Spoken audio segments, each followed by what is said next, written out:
Hinahamon ko si Laila de Lima na idemanda niya Sino? si Vitz Aguirre. Bakit? Kasi para lumabas ang katotohanan.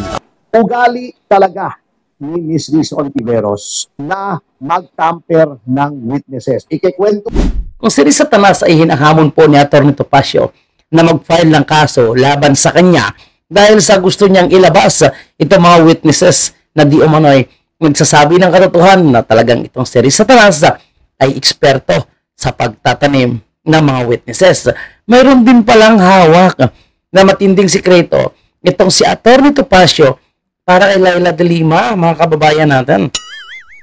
Si Laila de Lima ay nakwits na nga po sa kanya mga kaso. Ngayon, ang sabi ni Laila de Lima sa media, babalikan niya daw po yung mga nagpapakulong sa kanya. At isa po dito, yung dating DOJ ng administration ni President Duterte. Siyempre, damay din yan si President Duterte. And alam naman natin, no, kahit sinasabi ni Laila de Lima na hindi niya daw kayang patawarin pa ang dating presidente, abay, palagay ko habang nabubuhay po ito si Laila de Lima, mukhang nakahalo na sa kanyang dugo ang kanyang galit at pagkagigil sa mga Duterte. Kasi noon pa lang hindi pa presidente si President Duterte, ay pinag-iinitan niya na ito. Naging DOJ nga siya, naging senador nga siya. So, pinagpapatuloy niya yan hanggang makulong siya. Lalo na ngayon, no? Nasa daig si President Duterte. Talagang lalong ipagpapatuloy ni Laila de Lima yan. Ito pa, kakamping niya pa yung nagba na administration na ito. Pero ano mga kababayan natin, ha? Bago natin puntahan ang talagang galing mismo, no? Ito nito pa siya mismo sa kanyang programa, ang paghahamon niya kay Riz Ontiveros. Ito muna, ang hindi natin alam kung ano po yung sikreto nitong si Laila de Lima na kung sakaling kakasuhan niya itong mga dating nasa administrasyon ni President Duterte, abay mukhang siya pa yung malalaglag mga kabayan. Ito, panoorin niyo ito. Kaso ng kaso eh. Sana sila ay matrangkaso. Oo, si Riz Ontiveros. Opo. Ayan, nagkaso na. Sila pa mega na magkaso. Ito ha, natatawa ko ha. O si Riza demanda, si Juan, ito, natatawa ko. Opo. Si Laila Kaso ng kaso, demanda ng demanda. de Lima, gusto niyang magdemanda ngayon kasi daw naabsuelto siya. Dedemanda daw niya at isa sa mga dedemanda niya si dating Secretary Vitz Aguirre. Dahil for wrongful prosecution. Parang ginipit lang daw siya. Alam mo, sabi nga ni Senator Robin Padilla, no, kung sila ang magrereklamo, pinapakinggan. Pero kung sila ang nirereklamo, kaso-kaso agad. Pero anyway, siyempre, no, iba itong status kay Laila de Lima. Pero anyway, mga kababayan po natin, maganda yan para malaman natin ang katotohanan.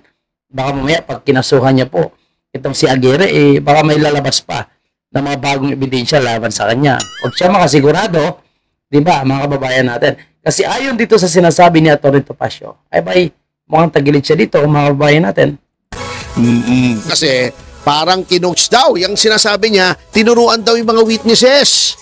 Yung parang ginagawa ba di umano ni Riz Ontiveros yung sinasabi ng mga witnesses na sila daw ay tinuruan. Opo. Yun ang gustong ipalabas o palabasin ni de Lima. Alam mo, eto naghahamon na rin tayo. Hindi naman ako hindi ko naman hahamunin idemanda tayo rito kasi madadamay siya Tony Rante. Hinahamon ko si siyempre, siya yung manager eh. Hinahamon ko si Laila de Lima na idemanda niya si Vitz Aguirre. Bakit? Kasi para lumabas ang katotohanan. Unang-una, ang lakas ng loob nitong si Laila de Lima na magdemanda na parang pa-victim siya. Sabi ko nga sa iyo teka muna. Miss de Lima, sinasabi mo malicious prosecution o wrongful prosecution ng gigipit. Hindi ba ikaw nagdemanda kay GMA ng electoral sabotage? Di ba? Noon, ano? Oo. Ano nangyari? Di ba absuelto? O di wrongful prosecution ka rin? Hindi ba ikaw ang nagdemanda, nag-case development ng plunder kay Mrs. Arroyo? Ala. O ano? Wrongful prosecution ka rin? Ala. O, absuelto eh. Hindi ba nung nag-TRO ang Korte Suprema Hindi mo sinunod. O, di ba contempt of court ka dapat doon? May petisyon. Hinihintay natin. O, di ba, mga kababayan natin? Kaya, sa sobrang galing at talino po nitong si Atty. Topacio, nahihirapan din sila, mga kababayan po natin, no? Itong sinasabi ni De Lima. Pero, as of now, siyempre, hindi pa naman nakapag-start ng pag-file ng mga kaso. Itong si Leila De Lima sa tinutukoy niyang mga involved daw sa nagpapakulong sa kanya. Siyempre, yung challenge dito kay De Lima, kailangan niya pong tawagin itong mga witnesses, no? Gawin niyang papaaminin niya, no? Papabalik na rin niya at sabihin na tinuruan sila. Parang Leila De Lima style. Pero ay parang Risa Hontiveros ba? No? Yan ang kanyang sabihin. Pero hindi ko alam kung mapapasalita niya po itong mga nag-recant sa kanya. Kasi ako duda ko dito, mga kabayan po natin. And iba po yung sitwasyon, status nitong si alias Rene, mga kababayan. So anyway, tuloy natin to. O, di ba? Di ba umamin ka that you violated the law by committing adultery? O, so wag ikaw ang po-fronts na magmamalinis at sasabihin ikaw ay biktima ng biktima ka rin eh. yung nang biktima, ngayon lumalabas na sila na po yung biktima. Wala no? Kakampi nila yung nasa administrasyon na ito eh. Ayun. Ilan ang pinersecute mo noong panahon ni Noy Noy? Yun lang. Yung mga kalaban sa politika, absuelto lahat. Ikaw ang nag-file lahat niyan. O, di ba? Delikado. Pero hindi siya pinailan ng kaso ba? Di ba? Pero ngayon siya mag-file ng kaso. Oo. So, wag kang ganyan, ma'am. Gawain mo yan eh. Wala naman nagdemanda sa'yo. Buti na lang mapagpatawad si Miss. So, si Arroyo pala, pwede rin pala magdemanda sa kanya, no? Kung tutuusin, pero I think si Arroyo hindi ganyan eh. Yung mga nagpakulong sa kanya, mukhang hinayaan niya na lang eh. Sis Arroyo, nung sinasabi ko idemanda ka, sabi wag na. Kasi Mabait si Arroyo. Yung ganon. ano na nga itsura, didemanda mo pa. Kawa. Grabe naman. Yun na nga yung itsura, ididemanda mo pa. Grabe talaga si Topacio. Kawa naman. Grabe ka to. Hindi, yung mukhang malungkot. Grabe naman to si Topacio. Mukha talaga ni De Lima yung binanatan. Sige, yo, Topacio. Sinasabi, sad siya. Didemanda mo. Ikaw naman, no? Sorry Ano naman akong sinasabi? O, di ba? Pero attorney, what if ituloy nga? Anong mangyari ngayon? Oh, okay. Ito, pakinggan natin mga kababayan. Magandang tanong ng kanyang partner, no? What if kung ituloy nga ni De Lima yung pagkaso kay dating DOJ Aguirre? So, ito, pakinggan niyo po mga kababayan natin. Sabihin mo, eto, para hindi ka na manghula, heads up ka na. Although, usually kami mga lawyers, we keep our cards close to our chest. Yes. May mga dokumento po.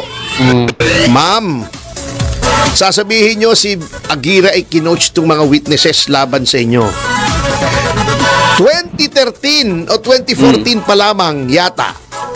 Etong sinasabi nyong witnesses laban sa inyo, naging kliyente ko yung mga yan. Yan ang sinasawag na Bilibid 19. Oy, nako. Sekreto yan ha, na matagal pong tinatago nitong si Topacio, mga kababayan. Bilibid or not ha? Bilibid 19. Ano yung Bilibid 19? Madam De Lima, nung Secretary of Justice ka, nilipat mo yan from Bucor to NBI. Nilipat mo. Inkomunikado. Ayaw mong pabisita sa pamilya, ayaw mong pabisita sa abogado. Kinailangan pumunta kami sa Court of Appeals para humingi ng writ of amparo para payagan kaming bumisita. Unconstitutional nga yung ginawa mo eh. Ano nakalagay sa Bill of Rights? Bawal yung inkomunikado, pero inkomunikado ginawa mo. Bakit?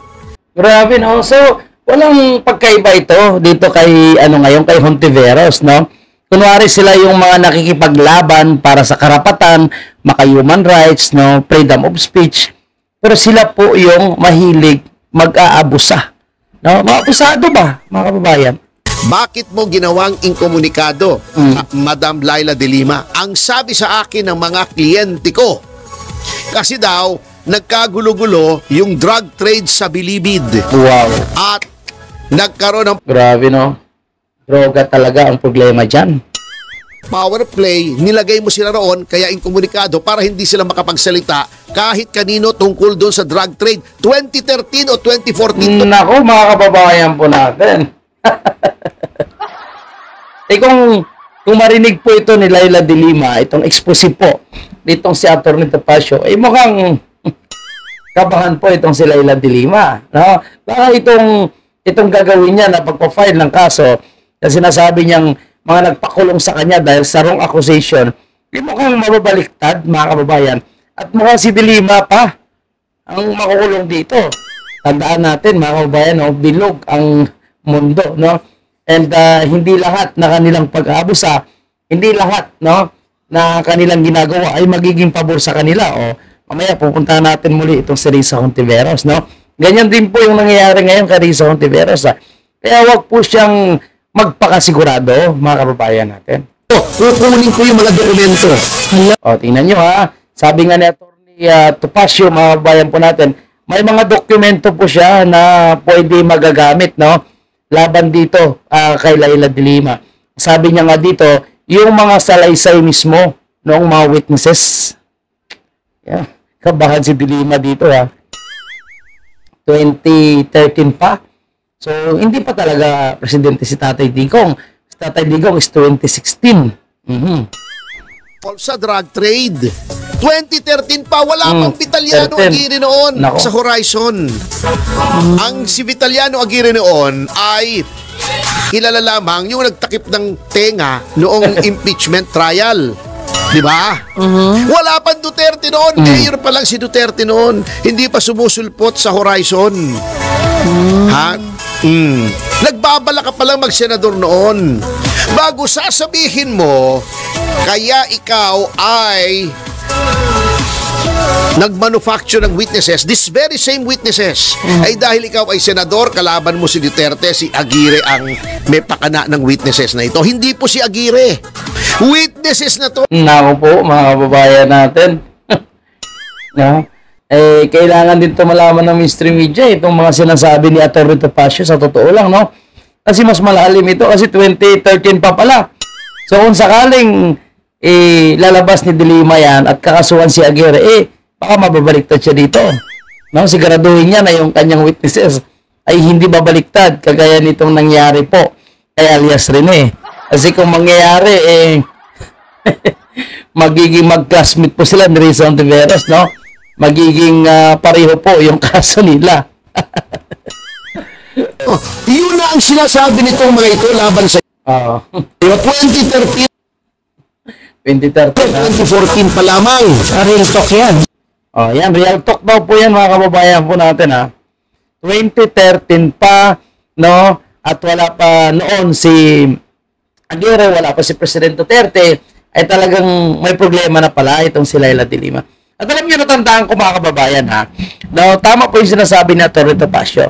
Talagang sagad sa buto, no? Talagang nakahalo na sa dugo ni Laila de Lima. Ang gigil niya dito sa mga Duterte ay Tatay Digong, mayor pa lang, no? Naalala ko na meron silang pinaghukay doon at sinasabing buto na daw yun, ay pinagurgur daw po yun ni President Duterte, Jiki daw po yun. Pero di ba, wala naman sila napatunayan. Naging senador siya, naging DOJ siya, pero wala po silang napatunayan. Hanggang ngayon, no, ginagamit pa rin nila ang issue na yan. Nga si BP Sara daw ay kasama sa tukhang, kasama daw sa kriminalidad na nangyayari sa Davao, pero wala talaga silang ebidensya. At sabi nga mismo ni Boying Remulla, ha, mga kababayan natin, no, wala silang ebidensya kahit sa Ijiki dito sa Pilipinas. Kaya pinaubayan lang nila si President Duterte sa ICC. Anyway, mga kababayan po natin, tingnan natin, no, kung kakasapo itong si Laila de Lima dito sa matinding hamon po ni Atty. Topacio.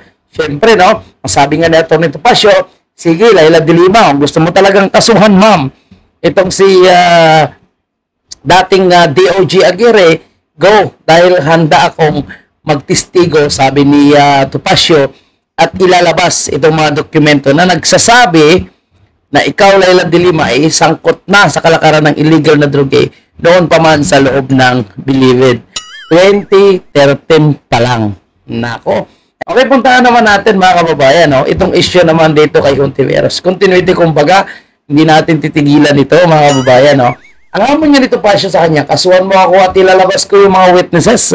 Pero anong nangyari? Talagang hindi po kinasuhan ni ditong si Ontiveros, itong si Topacio, at isinama at nakapokus siya sa pag-file ng kaso doon sa mga vloggers na talagang sinasabi niyang napahiya siya, binastos siya, nagpakalat ng disinformation, at ang kanyang mga staff daw po ay nalagay sa alanganin yung kanilang buhay dahil sa expose na ito ng mga vloggers at ni Maurelio.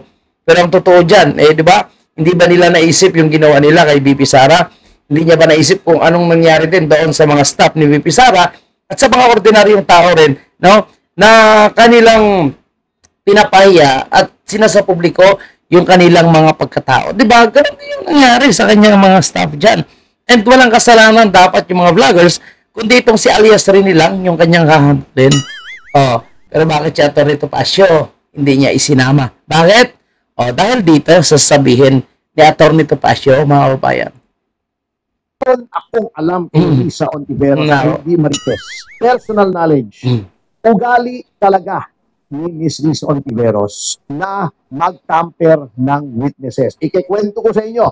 Ayan mga kababayan po natin, bakit hindi kinasuhan ng cyber libel ni Risa itong si Atty. Topacio? Lantaran, sinasabi na siya ay nagtatampered ng mga witnesses. You remember noong time ni Pangulong Duterte, si Kian. Yan, Kian. Pa rin ng mga pulis. Yun. Kian de los Santos. Of course, I believe, let me make myself clear, I believe na dapat parusahan yung mga pulis doon. Actually, nilapit sa akin ni General Abayalde. I did not take the case. Kasi talagang guilty para sa akin. I can say that now kasi convicted na naman sila. Para sa akin, indefensible yung posisyon noong mga pulis. Nonetheless, ganun pa man na may kasalanan yung pulis, he should let justice take its course. Anong ginawa ni Ms. Risa Ontiveros? May mga witness, dalawa, minor, kinuha niya sa pamilya at itinago niya. Meron akong alam kay Risa Ontiveros na hindi marites. Di ba mga kababayan po natin, tinago niya? Hindi yung sinama si Topacio, natatakot, nanginginig.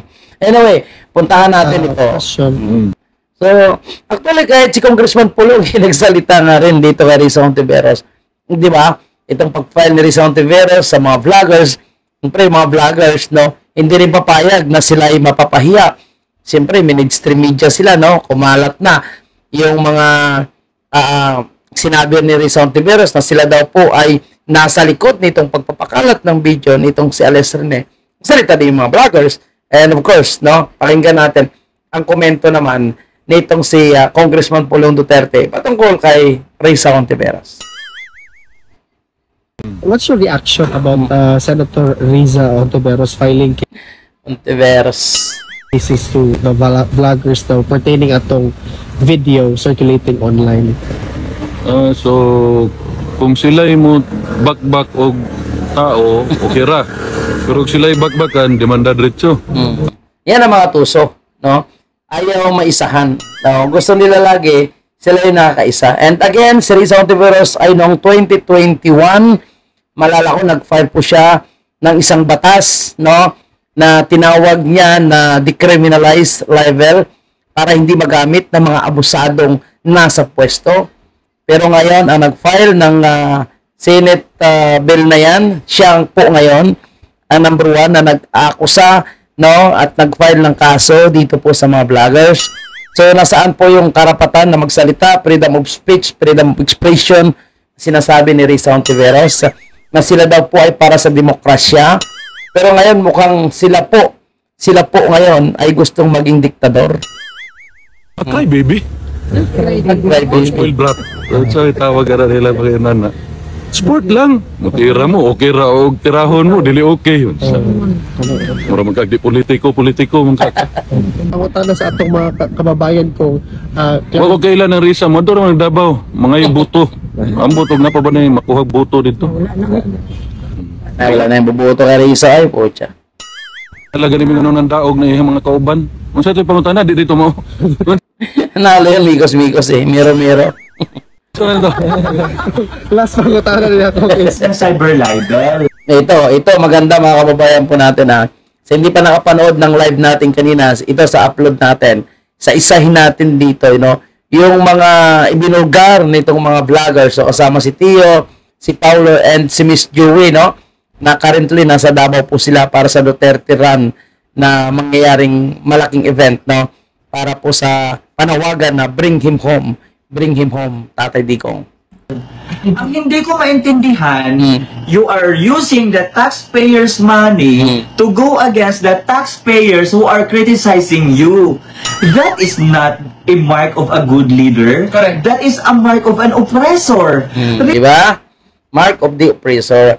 At yung si Satanas na yan, nangangarap pa yan na maging presidente. Tapos ngayon pa lang, parang nagpapakita na ng pagiging diktador. Ayaw na po na mabatikos. Di ba sila yung galit na galit kay Marcos Sr.? Galit na galit sila kay Marcos nung tumakbo dahil ayaw na nila daw bumalik ang mga diktador sa Malacanang na ngayon ay kakampi po nila. Pero ngayon sila naman ay nagpapakita ng pagiging diktador sa pamagitan ng pagbubusal sa mga vloggers, mga kababayan. Sige, patuloy natin to. Satanas, you are not yet the President of the Republic of the Philippines. Piling presidente na ba? Excited na? Okay, banatan mo, Tio. But you are already oppressive and abusive. Wow. What does that tell you, di ba? What does that tell Everybody about diba? you. About her. Oo. Imagine, so you're a fake advocate of democracy because you don't want to be criticized. A true leader must be open to criticism. If you don't want to be criticized by the public, then go private.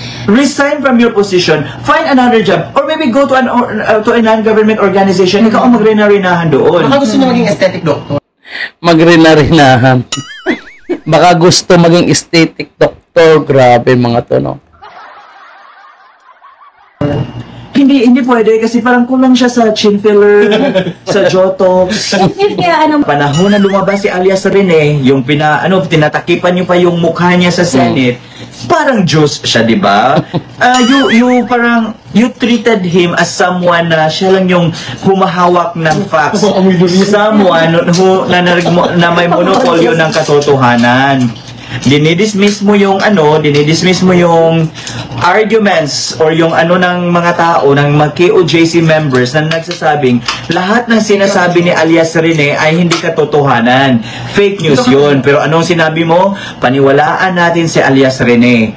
Now, na lumabas si alias Rene and he told us about what you did, that you bribed him 500, then 500,000, an additional 500,000 if he includes Bongo, Duterte, and sino pa yun? No, Duterte. So, Dutertes, so naging 1,012,000 per information na ibibigay, sasabihin mong fake news. Now, Yan, fake news kasi nga po, tatamaan siya. Fake news kasi hindi niya matanggap na yung witness, nakakampi niya at sinasabi niyang dapat paniwalaan. Ito ngayon, yung lumabas laban sa kanya. And ito lang mga kababayan natin, Ang sinasabi ni Risa Hontiveros, may 14 daw po siya, 14 daw po yung kanyang mga witnesses. Kaya wala daw po itong pikto, hindi daw po maapiktuhan itong kaso ni Pastor Kibuloy sa isang alias Rene na bumaliktad.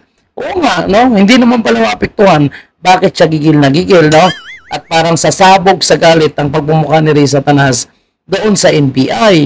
Di ba? So, bakit hindi niya hayaan na magkokomento ang tao sa kanya? Ang maganda ngayong challenge sa kanya patunayan niya na fake news si alias Rene, ilabas niya ang lahat na ebidensya na gusto niyang ilabas, patunayan niya, and then, di ba, pabaliktad yung mga vloggers at sabihin, oy, galing ni Risa, totoo palang sinungaling itong si alias Rene. Yun lang yun, Pero yung kinanti mo yung mga vloggers, dinamay mo yung mga vloggers, pucha, yung mga vloggers niyan, itong mga kinasuhan niya, malalakas yung mga nito, engagement Imbis na tatahimik ito, hayaan na lang sana siya, lalo niyang ginalit ito at araw-araw siya yung magiging topic nito. At araw-araw siyang babanata ng mga to. O araw-araw niya rin kasuhan kung gusto niya. Di ba?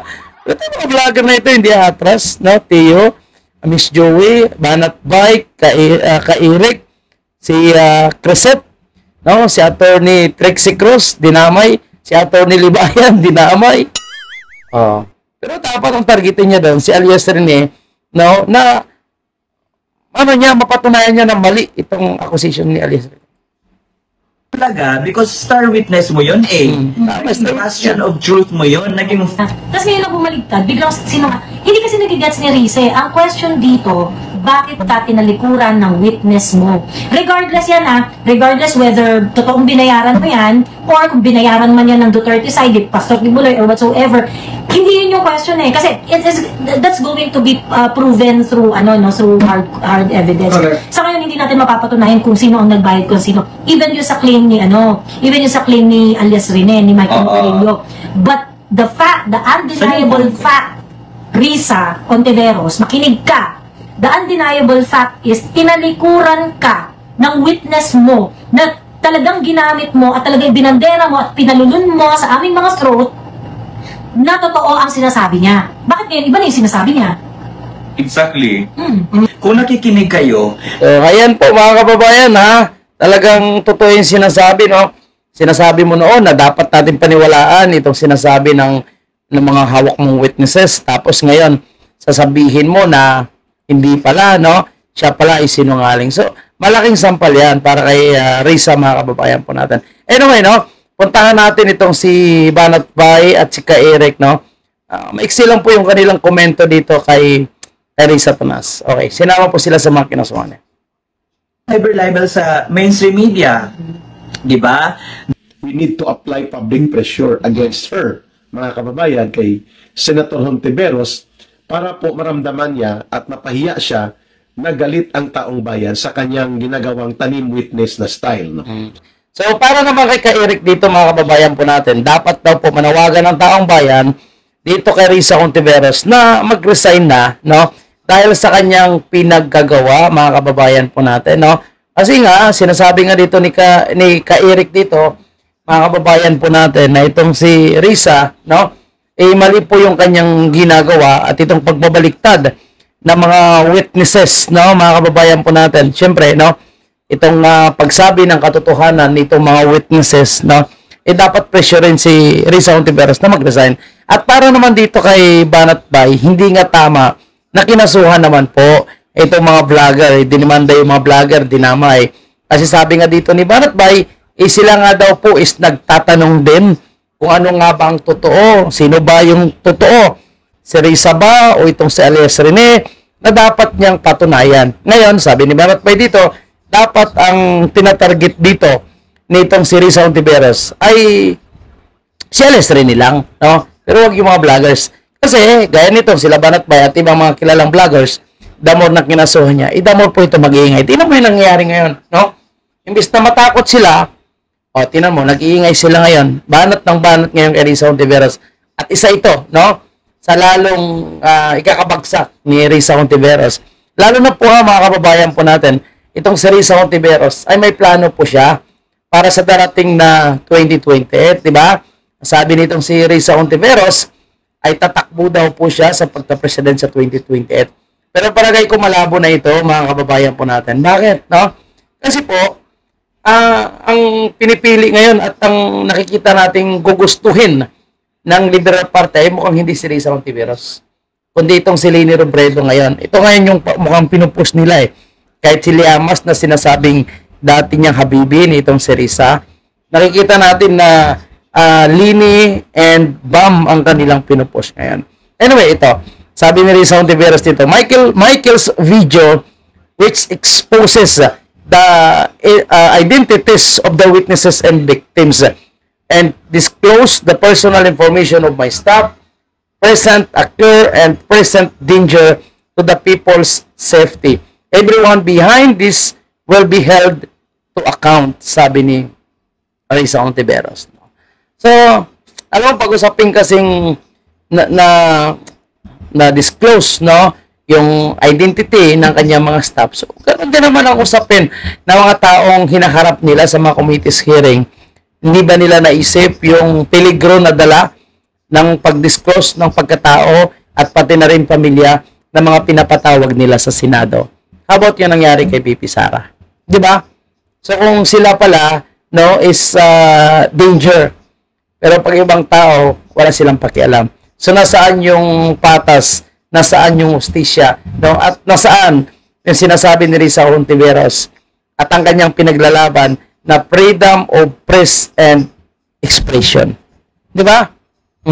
Okay. So, yan lang po mga kababayan natin, ha. Maraming salamat. Thank you and God bless po sa atin lahat. And huwag kalimutan mag-like and share. Of course, yung ating comment section ay bukas. Pwede po kayo mag-iwan dyan ng inyong mga komento, opinion sa ating diniscuss at pinag-usap.